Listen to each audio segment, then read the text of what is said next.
भानामती हे नाव तुम्ही आतापर्यंत अनेकदा ऐकलं असेल. भानामती ही एक वामाचारी साधना आहे. जो तामसी साधनेचा अत्यंत किळसवाणा प्रकार आहे. या साधनेचा लोकहितासाठी काहीही उपयोग नाही. शत्रूला हातही न लावता त्याचा निकाल लावण्यासाठी या विद्येचा वापर करतात. या साधनेची दहशत एवढी जबरदस्त आहे की हिचं नाव जरी ऐकलं तरी अजूनही लोकांच्या मनात भीतीची लाट उसळते. ग्रामीण भागात अजूनही ही साधना प्रचलित आहे. उत्तर भारतापेक्षा दक्षिण भारतात भानामतीचं प्रमाण जास्त आहे. कर्नाटक, महाराष्ट्र, आंध्र प्रदेश या राज्यात भानामतीचे प्रकार अजूनही मोठ्या प्रमाणावर चालतात. एकेकाळी संपूर्ण महाराष्ट्रावर भानामतीची दहशत होती. ही साधना स्मशानातच सिद्ध केली जाते. तसंच ती सिद्ध करण्यासाठी नरबळी द्यावा लागतो. नरबळी दिला तरच भानामती सिद्ध होते. साधकाला काही विशिष्ट शक्ती प्राप्त होतात. त्यायोगे तो दुसऱ्या व्यक्तीला त्रास देण्यास सक्षम होतो. भानामती साधकांमध्ये पुरुषांपेक्षा स्त्रियांचं प्रमाण जास्त आहे. एकदा का भानामतीचे प्रयोग सुरू झाले की काही केसवाणी प्रकार समोर येतात. ज्या व्यक्तीवर हे प्रयोग केले जातात त्याला मध्येच श्वास घ्यायला त्रास होतो. खूप दम लागतो. अंगावर विशिष्ट प्रकारचे व्रण उठतात. तंद्रीत जाऊन तो मध्येच विचित्र साये करायला लागतो. जमिनीवर लोळ चित्रविचित्र आवाज काढायला लागतो. त्याचवेळी चित्रभाषेत काहीतरी बडबडत असतो आणि अनेकदा अशा अवस्थेतच त्याचा मृत्यू होतो. जेव्हा हा प्रकार एका घरावर केला जातो तेव्हा ते आणखीनच किळसवाणे होतात. घरातल्या वस्तूंवर आपोआप गुलाल पडतो. शिजवलेल्या अन्नात अचानक कुंकू पडते. रस्त्यावरून चालता चालता आपोआप कपडे कातरले जातात. अन्नात विष्ठा पडते. पिण्याच्या पाण्यातून कचरा सापडायला लागतो. त्या वस्तू कशा येऊन पडतात, त्या कोण टाकतं हे कोणालाच कधीच समजत नाही. आपोआपच ते येऊन पडतात. भानामतीच्या शेवटच्या टप्प्यात तर घर अचानक पेट घेणे, घरावर पेटलेल्या दगडांचा वर्षाव होणे असे भयंकर प्रकार घडून येतात. कधी कधी तर पूर्ण वस्तीवरही असा भानामतीचे भयानक प्रकार काही भानामती साधक करतात. या प्रकारात बाधकाचा मृत्यू ठरलेला असतो. या विद्येपासून सहसा कोणी वाचत नाही. एकतर पीडित व्यक्ती ते गाव सोडून जाते किंवा तिला अकाली मृत्यू तरी येतो. यापासून वाचण्याचा एकमेव उपाय म्हणजे त्या ईश्वराला संपूर्ण शरण जाणे हो. या संदर्भात घडलेला एक किस्सा आठवतो. भानामतीची ही घटना 50च्या दशकातली आहे, जी पुण्यात घडली होती. भाऊराव नावाचे एक गृहस्थ त्यांच्या कुटुंबासमवेत पुण्यात राहायचे. पुण्यात त्यांचा मोठा ऐसपैस वाडा होता. घरात गडी माणसं कामाला होती. त्यांच्या कुटुंबात त्यांची पत्नी, 3 मुलगे, सुना, आई वडील आणि विधवा बहीण राहायची.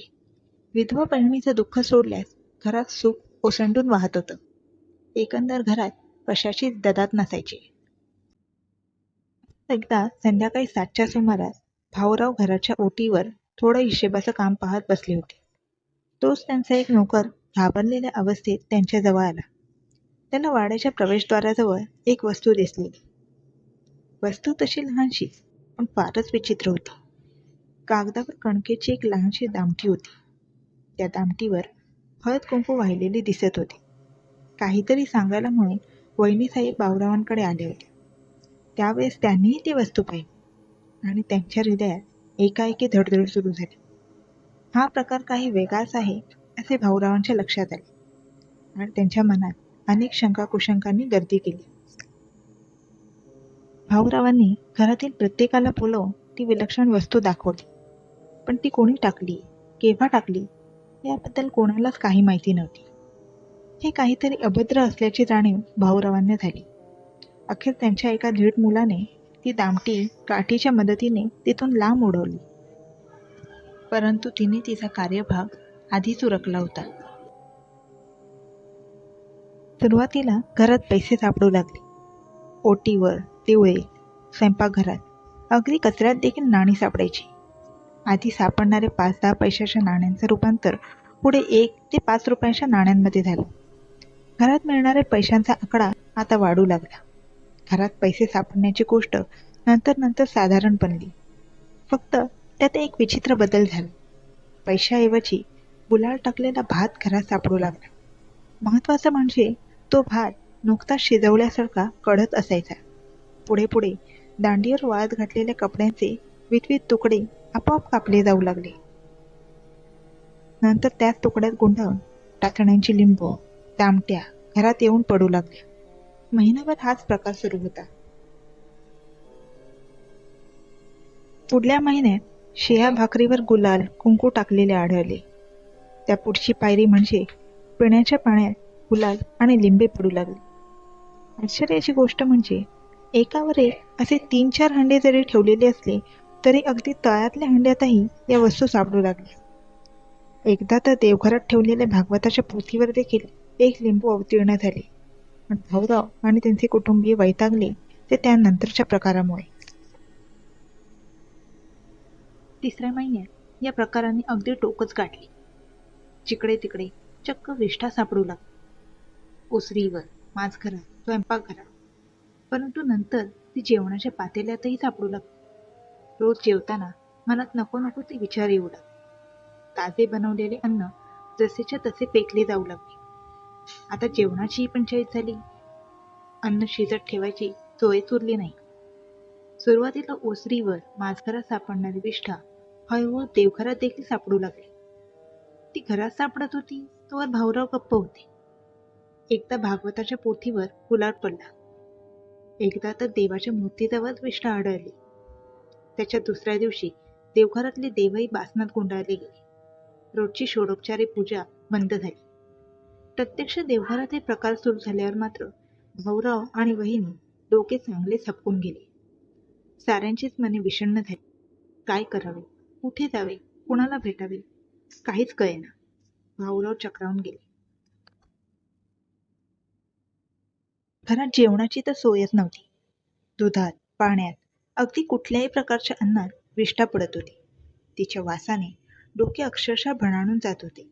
यात आणखी एका प्रकारची भर पडली. रस्त्याने चालता चालता घरातल्या मंडळींच्या अंगावरील कपडे आपोआप कापले जाऊ लागले. हे सगळे प्रकार रात्रीचे 8 ते सकाळी 7 या काळात अधिक प्रमाणात घडत होते. विशेष म्हणजे पौर्णिमेला आणि अमावास्येला यातला एकही प्रकार घडत नव्हता. कुणीतरी सल्ला दिला की चुलीवर अन्न शिजत असताना घरात हरिविजय, रामविजय हे ग्रंथ वाचा. त्यानुसार त्या ग्रंथांचे पारायण वाड्यात सुरू झाले. हा सल्ला खरंच खूप फायदेशीर ठरला. कारण हे वाचन चालू असताना तसले प्रकार घरात घडत नसत. त्यामुळे भाऊराव आणि कुटुंबीय कोणाला तरी पोथी वाचायला सांगून तेवढ्या काळात अन्न शिजवून जेवणं उरकून घेऊ लागले. जास्तीची खबरदारी म्हणून या पोथी वाचनाच्या जोडीला रामरक्षा, गणपती अथर्वशीर्ष यांचेही पाठ सुरू झाले. परंतु मग त्या निनाव साधकाने त्याचे प्रयोग अधिकच जोरात सुरू केले. त्यामुळे घरात बिब्बे, कणकेच्या बाहुल्या, चिरलेली कुंकू भरलेली लिंबू, लसणीच्या काड्या इत्यादी वस्तू आपोआप येऊन पडू लागल्या. कशा येतात, त्या कोण टाकतील हे कोणाला कधीच समजले नाही. तसेच या वस्तू प्रत्यक्ष घरात पडताना कधीच कोणाला दिसल्या नाही. शेवटी या सर्व प्रकाराला कंटाळून भाऊरावांनी मोठमोठ्या मांत्रिकाकडे धाव घेतली. परंतु तेही त्या भानामती पुढे हतबल झाले. असे 4 महिने उलटले.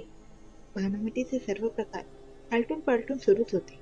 कारण 24 तास पोथी वाचणे निव्वळ अशक्य होते. झाल्या प्रकाराने भाऊराव एका मानसिक दडपणाखाली होते.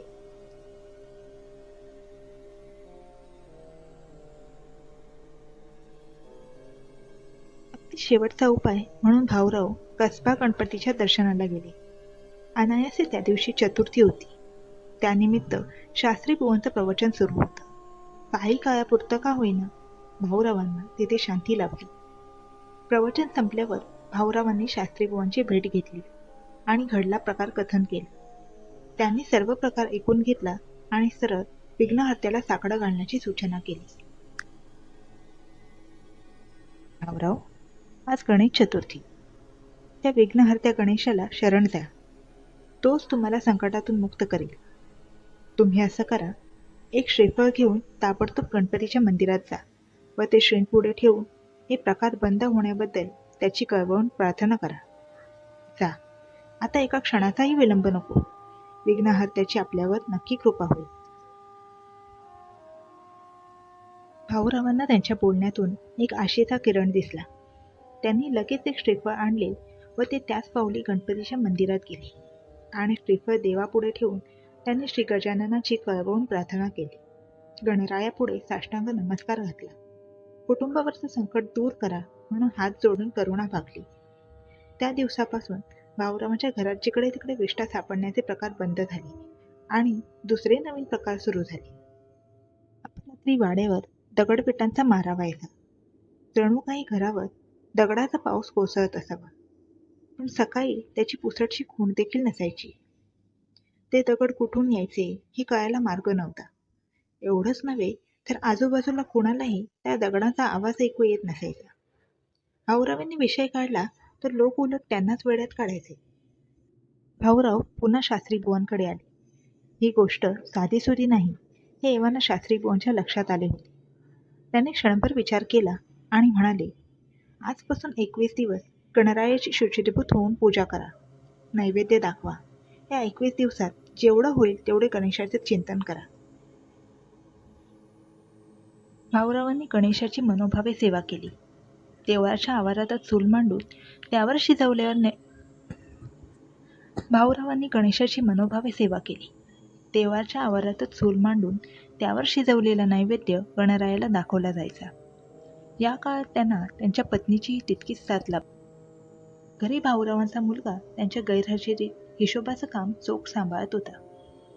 21व्या दिवशी सेवा पूर्ण करून घरी जाण्यासाठी ते अधीर झाले होते. गणराय आपल्याला मोकळ्या हाती पाठवणार नाही याची त्यांना खात्री होती. 21 दिवस पूर्ण झाले. भाऊरावांनी नैवेद्य दाखवून गणरायाचा निरोप घेतला. देवळातून घरी आल्यावर धडधडत्या काळजाने त्यांनी वाड्यात प्रवेश केला. त्यांना शुभवार्ता मिळाली. घरातले विचित्र प्रकार थांबले होते. गणरायाने भक्तांची साथ ऐकली. भाऊरावांनी संपूर्ण घर शुचिर्भूत केलं. देवघरात देवाच्या मूर्तींची पुनर्प्रतिष्ठापना केली. तेव्हापासून ते प्रकार थांबले ते कायमचेच. या सगळ्यामागे कोण होतं हे भाऊरावांना जाणून घ्यायचं होतं. त्याकरता शास्त्री बुवांनी त्यांना श्रीगुरूंचं नाव सुचवलं. भाऊराव श्रीगुरूंकडे गेले. त्यांना भाऊरावांच्या येण्याची चाहूल आधीच लागलेली होती. आलात? या. थांबले का ते गलीचे प्रकार? मी तुमच्याच येण्याची वाट पाहत होतो. तुम्ही काय विचारणार आहात याची कल्पना आहे मला. तरीही बोला. भाऊरावांनी आतापर्यंत घडलेल्या घटनांचा पट श्रीगुरूंसमोर मांडला. श्रीगुरूंनी डोळे मिटले आणि ते ध्यानस्थ झाले. काही काळ ते त्याच स्थितीत होते. त्यांनी डोळे उघडले. त्यांच्या कपाळावर आठ्या होत्या. त्यांनी बोलायला सुरुवात केली. तुमचा थोरला मुलगा जयेश, त्याचं लग्न तुम्ही तुमच्या दिवंगत बहिणीच्या मुलीशी लावून देण्याचं वचन तिला मृत्यूपूर्वी दिलं होतं. परंतु तुम्ही दुसऱ्याच मुलीला तुमची सून म्हणून घरात आणलं. तुमच्या बहिणीच्या सासरची आर्थिक परिस्थिती चांगली नाही. तिच्या पतीला तुमचा व्याही व्हायचं होतं. त्यांची मुलगी तुमच्या घरी सून म्हणून आली असती तर तिला श्रीमंत सासर मिळालं असतं. तुम्ही दुसऱ्याच्या मुली सून करून घेतल्या आणि त्यांच्या आशेवर पाणी फिरलं. याचा तोड म्हणून त्यांनी एका वामाचारी मांत्रिकाला हाताशी धरून तुमच्यावर भानामतीचा प्रयोग केला. तुम्हाला मनस्ताप दिला. तुमची पुण्याई थोर म्हणून सगळ्यातून सुखरूप बाहेर पडला. नाहीतर काय गुरुजी? नाहीतर तुमचा शेवट ठरलेलाच होता. तो इतका भयानक आणि किळसवाणा असता की कुणाला पाहावला देखील नसतं. भानामती साधना वामाचारी असली तरी ती तिच्या साधकाला निश्चितच फलदायी असते. आता हे प्रकार थांबले याचा अर्थ धोका टळलाय की अजूनही भीती आहे?